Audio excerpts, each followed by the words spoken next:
नमस्कार। इस वीडियो में आप सभी का बहुत बहुत स्वागत है। मेरा नाम कमल कुमार है और आपने देखना शुरू कर दिया है खेतों तक मौसम। हम इस वीडियो में बात करेंगे 1 नवंबर से 10 नवंबर के बीच में किस प्रकार से मौसम की संभावनाएं भारत के क्षेत्रों में बनने वाली है। क्या दक्षिणी भारत के ऊपर बड़ा सिस्टम आने वाला है? क्या उत्तर भारत के ऊपर पश्चिमी विक्षोभ का प्रकोप रहेगा? आज उत्तर भारत के क्षेत्रों में देखें तो 1 नवंबर को गिलगित, लद्दाख, जम्मू और साथ साथ में हिमाचल प्रदेश, उत्तराखंड के ऊंचाई वाले क्षेत्रों पर हल्की स्नोफॉल होने की संभावना नजर आ रही है। पंजाब, हरियाणा, राजस्थान, गुजरात, मध्य प्रदेश, उत्तर प्रदेश, बिहार, झारखंड और साथ में छत्तीसगढ़ में मौसम शुष्क रहेगा। लेकिन उड़ीसा के तटीय क्षेत्रों में कुछ प्रभावित सिस्टम बनने वाले हैं और बंगाल की खाड़ी में जो साइक्लोनिक सर्कुलेशन बना हुआ है, इसी की वजह से देखें तो उड़ीसा के तटीय क्षेत्रों में, आंध्र प्रदेश, रायलसीमा, केरल, तमिलनाडु, दक्षिणी कर्नाटक के क्षेत्रों में भयानक वर्षा होने की संभावना नजर आ रही है। यानी वर्षा काफ़ी ज़्यादा होगी। यहाँ पर उत्तर पूर्वी मानसून काफ़ी सक्रिय हो गया है। पूर्वोत्तर भारत के क्षेत्रों में मौसम शुष्क रहने की संभावना नजर आ रही है। और इसी प्रकार से हम देखते चलें तो यहाँ पर 2 नवंबर को किस प्रकार से मौसम की संभावना है। तो 2 नवंबर को उत्तर भारत के क्षेत्रों में पहाड़ी क्षेत्रों के ऊपर पश्चिमी विक्षोभ होगा।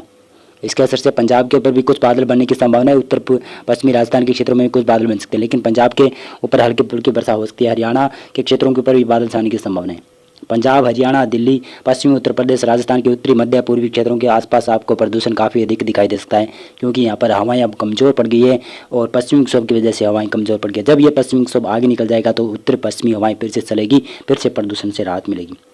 लेकिन अभी तो इस प्रकार का प्रदूषण बना ही रहेगा। पहाड़ी राज्यों में बर्फबारी गिलगित, लद्दाख और जम्मू कश्मीर के ऊपर, हिमाचल प्रदेश के उत्तरी क्षेत्रों के ऊपर दिखाई दे सकती है। उत्तराखंड में मौसम शुष्क रहेगा। पूर्वोत्तर भारत, पूर्वी भारत के क्षेत्रों में मौसम शुष्क रहेगा।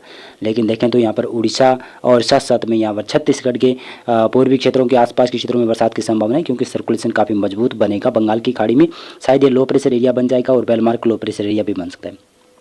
इसका ट्रैक दक्षिण भारत की तरफ रहेगा, आंध्र प्रदेश और रायलसीमा के क्षेत्रों की तरफ, केरल, तमिलनाडु, कर्नाटक के और कर्नाटक के दक्षिणी क्षेत्रों में, तेलंगाना में भी बरसात की संभावना है। धीरे धीरे कर बढ़ने की संभावना है 2 नवंबर से।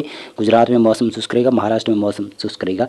3 नवंबर को देखेंगे तो उत्तर भारत के क्षेत्रों में पश्चिमी विक्षोभ का असर कमजोर होता हुआ दिखाई दे रहा है। फिर भी हिमाचल प्रदेश, उत्तराखंड और लद्दाख के क्षेत्रों में वर्षा स्नोफॉल की गतिविधियां हो सकती है। लेकिन पंजाब, हरियाणा, राजस्थान, जम्मू कश्मीर, गिलगित और इधर उत्तर प्रदेश के तमाम क्षेत्र, मध्य प्रदेश और गुजरात के क्षेत्रों में अब उत्तर पश्चिमी हवाएं चलना शुरू हो जाएगी और यहाँ पर प्रदूषण से धीरे धीरे राहत मिलेगी, लेकिन ज़्यादा राहत नहीं मिलेगी प्रदूषण से। लेकिन देखें तो यहाँ पर दक्षिणी पूर्वी भारत के क्षेत्रों में काफ़ी ज़्यादा वर्षा की संभावना है, क्योंकि यहाँ पर लो प्रेशर बनने की संभावना बन रही है। बंगाल की खाड़ी में बड़ा लो प्रेशर बनेगा। इसी की वजह से देखें तो उड़ीसा, साथ में छत्तीसगढ़ के पूर्वी क्षेत्र और यहाँ पर तेलंगाना तक और आंध्र प्रदेश, रायलसीमा, केरल, तमिलनाडु और दक्षिणी कर्नाटक, उत्तरी कर्नाटक तक अच्छी भयानक वर्षा, तेज वर्षा होने की संभावना नजर आ रही है। पूर्वोत्तर भारत के क्षेत्रों में हल्की फुल्की वर्षा हो सकती है और बिहार में भी कुछ हल्की फुल्की बूंदाबांदी हो सकती है, ज़्यादा संभावना नहीं है। लेकिन झारखंड, पश्चिम बंगाल के दक्षिणी क्षेत्र, उड़ीसा के तमाम क्षेत्रों में हल्की वर्षा की संभावना नजर आ रही है। मध्य प्रदेश, गुजरात, महाराष्ट्र के क्षेत्रों में मौसम शुष्क रहने की संभावना नजर आ रही है। और इसी प्रकार से देखें तो 4 नवंबर को किस प्रकार से मौसम की संभावना है। उत्तर भारत और उत्तर पश्चिमी भारत के क्षेत्रों में मौसम शुष्क रहने की संभावना है। लगातार उत्तर पश्चिमी हवाएं धीरे धीरे कर अपनी गति बढ़ाएगी और इसकी वजह से उत्तर पश्चिमी भारत के क्षेत्रों में जो प्रदूषण बना हुआ है वो धीरे धीरे हटना शुरू हो सकता है। लेकिन बंगाल की खाड़ी में लो प्रेशर होगा। इसी की वजह से देखें तो उड़ीसा, साथ में आंध्र प्रदेश और तेलंगाना के दक्षिणी पूर्वी क्षेत्र, छत्तीसगढ़ के पूर्वी क्षेत्र, पश्चिमी बंगाल के दक्षिणी क्षेत्रों में और केरल, तमिलनाडु, आंध्र प्रदेश के साथ में दक्षिणी कर्नाटक में भारी वर्षा होने की संभावना नजर आ रही है। उत्तरी कर्नाटक के क्षेत्रों में भी भारी तेज वर्षा होने की संभावना रहेगी। गुजरात, मध्य प्रदेश, महाराष्ट्र के क्षेत्रों में लगभग मौसम शुष्क रहने की संभावना है। राजस्थान में भी मौसम शुष्क रहेगा। और इसी प्रकार से 5 नवंबर को देखेंगे तो 5 नवंबर को उत्तर पश्चिमी भारत, मध्य भारत के क्षेत्रों तक, पूर्वी भारत के क्षेत्रों तक मौसम शुष्क रहेगा। उत्तर पश्चिमी हवाएं चलेगी यहाँ पर। लेकिन दक्षिणी भारत में लो प्रेशर और वेलमार्क लो प्रेशर की वजह से काफ़ी ज़्यादा वर्षा होने की संभावना है। केरल, तमिलनाडु, दक्षिणी कर्नाटक, रायलसीमा, आंध्र प्रदेश, तेलंगाना के क्षेत्रों में अच्छी भयानक वर्षा होने की संभावना रहेगी। कर्नाटक के उत्तरी क्षेत्रों में हल्की फुल्की वर्षा होने की संभावना है, लेकिन ज़्यादा बरसात की यहाँ पर संभावना नहीं है। लेकिन दक्षिणी क्षेत्रों में बहुत भारी वर्षा होने की संभावना कर्नाटक में बनती हुई नजर आ रही है। 6 नवंबर को किस प्रकार से मौसम की संभावना है। तो 6 नवंबर को आप देखेंगे तो उत्तर पश्चिमी भारत की तरफ एक पश्चिमी विक्षोभ आने की संभावना है। इसकी वजह से पहाड़ी राज्यों में मौसम परिवर्तन होगा और मैदानी क्षेत्रों में फिर से पंजाब, हरियाणा, दिल्ली और पश्चिमी उत्तर प्रदेश और साथ में यहाँ पर राजस्थान के कई क्षेत्रों में धीरे धीरे कर प्रदूषण में फिर से बढ़ोतरी होने की संभावना है। और मध्य भारत के क्षेत्रों में मौसम शुष्क रहेगा। पूर्वी भारत और पूर्वोत्तर भारत, गुजरात, मध्य प्रदेश में और महाराष्ट्र के क्षेत्रों में मौसम शुष्क रहने की संभावना है। लेकिन दक्षिणी भारत के क्षेत्रों में low pressure, well-marked low pressure की वजह से काफ़ी ज़्यादा वर्षा होने की संभावना है। यहाँ पर केरल, तमिलनाडु, कर्नाटक के दक्षिणी क्षेत्रों में, रायलसीमा, आंध्र प्रदेश और तेलंगाना तक भारी वर्षा होने की संभावना नज़र लगातार आ रही है। 7 नवंबर को पश्चिमी विक्षोभ का असर उत्तर पहाड़ी क्षेत्रों के साथ साथ में कुछ पंजाब और हरियाणा के ऊपर भी दिखाई देगा। हो सकता है कुछ राजस्थान के उत्तर पश्चिमी क्षेत्रों के ऊपर बादल बन जाए, लेकिन ज़्यादा वर्षा पंजाब और हरियाणा, राजस्थान के क्षेत्र, पश्चिमी उत्तर प्रदेश की संभावना नहीं है। लेकिन पहाड़ी राज्यों में गिलगित, लद्दाख, जम्मू कश्मीर, हिमाचल प्रदेश के आसपास तक वर्षा और स्नोफॉल की गतिविधियां देखी जा सकती है 7 नवंबर को। और मध्य भारत के क्षेत्रों में मौसम शुष्क रहेगा। पूर्वी भारत, उत्तर पूर्वी भारत के क्षेत्रों में मौसम शुष्क रहेगा। केरल, तमिलनाडु, कर्नाटक, तेलंगाना के क्षेत्रों में काफ़ी ज़्यादा वर्षा की संभावना रहेगी। आंध्र प्रदेश और रायलसीमा में भारी वर्षा की संभावना लगातार नजर आ रही है और लक्षद्वीप में भी काफ़ी ज़्यादा वर्षा की संभावना नजर आ रही है।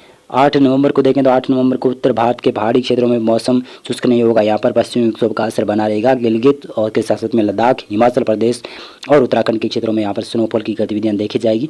लेकिन उत्तराखंड के दक्षिणी क्षेत्रों में लगभग मौसम शुष्क रहेगा। पंजाब, हरियाणा और राजस्थान के क्षेत्रों में और दिल्ली एनसीआर के आसपास तक मौसम शुष्क रहने की संभावना फिर भी रूल आउट नहीं कर सकते, क्योंकि पश्चिमी विक्षोभ का असर यहाँ पर रहेगा और इसकी वजह से हल्की वर्षा कहीं कहीं पर हो सकती है। पूर्वी, मध्य और उत्तर पूर्वी भारत के क्षेत्रों में मौसम शुष्क रहेगा। दक्षिणी भारत में केरल, तमिलनाडु के साथ साथ में दक्षिणी कर्नाटक में और कोंकण गोवा के दक्षिणी क्षेत्रों में, और इधर देखें तो कोरामंडल के आसपास के क्षेत्रों में और यहाँ पर रायलसीमा, आंध्र प्रदेश के क्षेत्रों में बरसात की संभावना नज़र आ रही है। और इसी प्रकार से आप देखेंगे तो 9 नवंबर को उत्तर भारत के ऊपर पश्चिमी विक्षोभ आता हुआ दिखाई दे रहा है और ये यहाँ पर पाकिस्तान के ऊपर पश्चिमी विक्षोभ होगा और इसका असर धीरे धीरे कर भारत की तरफ बढ़ता हुआ नजर आएगा। लेकिन फिलहाल तो 9 नवंबर को ये वेदर मॉडल जता रहे हैं कि उत्तर पश्चिमी भारत, मध्य पूर्वी भारत के क्षेत्रों में और पूर्वोत्तर भारत के क्षेत्रों में मौसम शुष्क रहेगा। दक्षिणी भारत में भी केरल और तमिलनाडु के अलावा कोंकण गोवा के दक्षिणी क्षेत्रों में कुछ बरसात की संभावना है, लेकिन ज़्यादा बरसात की यहाँ पर संभावना नहीं नज़र आ रही है। और 10 नवंबर को देखें तो 10 नवंबर को पश्चिमी विक्षोभ आने की संभावना है, यानी दिवाली से पहले एक हल्का सा मध्यम पश्चिमी विक्षोभ आने की संभावना है। इसकी वजह से उत्तर पश्चिमी भारत के क्षेत्रों में शायद वर्षा और स्नोफॉल की गतिविधियाँ दे और काफ़ी अच्छा भी होगा ये वर्षा और स्नोफॉल की गतिविधियाँ दिवाली के से पहले। तो इसकी वजह से फिर से रबी की फसल काफ़ी अच्छी बुआई हो सकती है। लेकिन पहाड़ी राज्यों में इसका असर काफ़ी ज़्यादा रहेगा और मैदानी क्षेत्रों में भी इसका असर रहेगा पश्चिमी विक्षोभ का। दक्षिणी भारत में अब मौसम धीरे धीरे क्लियर होने की संभावना नजर आ रही है और पूर्वोत्तर भारत, पूर्वी भारत, मध्य भारत के क्षेत्रों में भी मौसम अब शुष्क होने की संभावना है। उत्तर पहाड़ी क्षेत्रों के अलावा अब मैदानी क्षेत्रों में पश्चिमी विक्षोभ का दौर शुरू हो जाएगा। लेकिन बता दूँ कि बंगाल की खाड़ी में उसके बाद में भी सिस्टम बन सकते हैं, यानी लो प्रेशर के बाद में भी अब नया सिस्टम बनने की संभावना बन रही है कि नवंबर माह में एक बड़ा सिस्टम बंगाल की खाड़ी में और विकसित हो सकता है। शायद अब अरब सागर में भी सिस्टम बनने की संभावना काफ़ी प्रबल बनती हुई नजर आ रही है, क्योंकि दक्षिणी चीन सागर के ऊपर काफ़ी बड़े बड़े सिस्टम बन रहे हैं, वो कि पूर्व दिशा से पश्चिमी दिशा की तरफ आगे बढ़ रहे हैं। इसकी वजह से हमारा अनुमान है कि बंगाल की खाड़ी में एक बड़ा सिस्टम नवंबर माह में देखने को मिल सकता है। मौसम पूर्वानुमान और मौसम अपडेट में अभी के लिए बस इतना था। वीडियो को लाइक और चैनल को आप सब्सक्राइब कर सकते हैं।